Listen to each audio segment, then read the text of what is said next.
வணக்கம் மக்களே, சற்று முன் கிடைத்த தகவல் ஒன்றை பார்க்க போகிறோம்.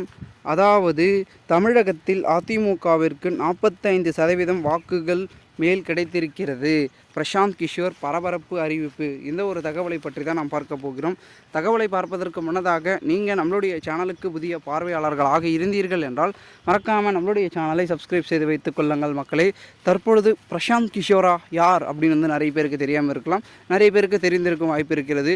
திராவிட முன்னேற்ற கழகம் திமுக இப்பொழுது ஆட்சியில் இருக்கிறது என்றால் அது பிரசாந்த் கிஷோர் அவர்களால் தான். அவர்கள் பார்த்திங்கன்னா ஒரு அரசியல் ஆலோசகர், மேலும் அரசியல் பார்த்திங்கன்னா எப்படி செய்ய வேண்டும் என்று கற்றுத்தெறிந்தவர் அப்படின்னு கூட சொல்கிறாங்க. மேலும் அரசியலில் பார்த்திங்கன்னா இவர் ஒரு நுணுக்கமாக இருக்கிற ஒரு பெரும் விதத்தில் எந்தெந்த கட்சி எப்படி வரும் அப்படின்றத தெரிந்து வைத்து கொண்டிருக்கிறார் அப்படின்ற பேச்சுக்கள் வருகிறது.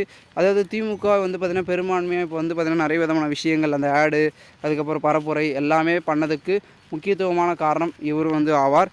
அதில் பார்த்திங்கன்னா பெரும் விதத்தில் ஒன்று சொல்லணும்னா, அதாவது நம்மளுடைய திராவிட முன்னேற்ற கழகம் இவ்வளோ போச்சுன்னா, ஆனால் அனைத்து இந்திய அண்ணா திராவிட முன்னேற்ற கழகம் அதற்கு டஃப் கொடுக்கும் வகையில் பார்த்திங்கன்னா கிட்ட நெருங்கும்.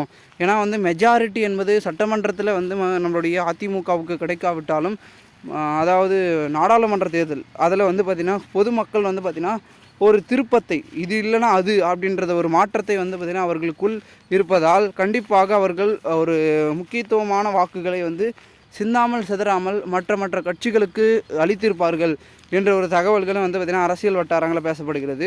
அப்போது நம்மளுடைய அனைத்து இந்திய அண்ணா திராவிட முன்னேற்ற கழகம் பெரும் வாரியாக 45% தமிழகம் ஆள்பவர் அவ்வளோதான் வாங்கியிருக்கா, அதுக்கு மேலெல்லாம் வரலையான்னு கேட்டிங்கன்னா இருக்கலாம். இது ஒரு கணிப்பாக சொல்லப்படுகிறது. ஏன்னா பார்த்திங்கன்னா இப்போ அதிமுகவை காட்டிலும் திமுக கொஞ்சம் முன்னிலையில் இருக்குங்க.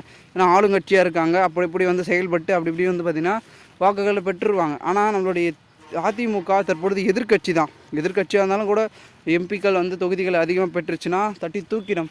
ஆனாலும் கூட பெரும் விதத்தில் செயல்படணுங்க. என்னதான் இருந்தாலும் பெரும் விதம் என்பது வேணும். அது இந்த ஒரு தேர்தலுக்கு பிறகு நடக்குமா, என்ன ஆக போகிறது, என்ன மாதிரியான விஷயங்கள் அப்படின்றது சொல்லப்படுகிறது.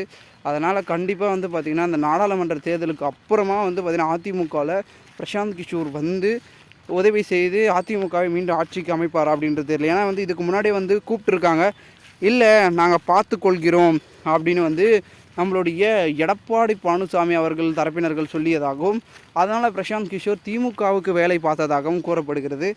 இதன் பிறகு இல்லை இவரால் ஜெயிச்சிட்டாங்க, நம்ம இவரையே கூப்பிட்டு நம்ம வெற்றி பெற்றலாம் அப்படின்ற முடிவில் நம்மளுடைய இபிஎஸ் தரப்பினர்கள் இருந்து கொண்டிருப்பதாகவும், மேலும் 2026 நம்மளுடைய அதிமுக பெரும்பான்மையான வாக்குகளை பார்த்திங்கன்னா பெறுவதற்கு இப்போ முயற்சிகளை ஈடுபட்டு கொண்டிருக்கிறார்கள் என்றும் பல கட்ட தகவல்கள் என்பது கசியப்பட்டு கொண்டிருக்கிறதை நாம் காண்பித்து வருகிறோம். பொறுத்திருந்து பார்க்கலாம் என்ன நடக்கிறது, என்ன மாதிரியான விஷயங்கள் அப்படின்றத நம்ம பொறுத்திருந்து பார்க்கலாம். மேலும் இதுபோன்று நீங்கள் அரசியல் சாதனைக்கு தினசரி தெரிந்து கொள்ள நம்மளுடைய சேனலை சப்ஸ்கிரைப் செய்து வைத்துக் கொள்ளுங்கள். நன்றி.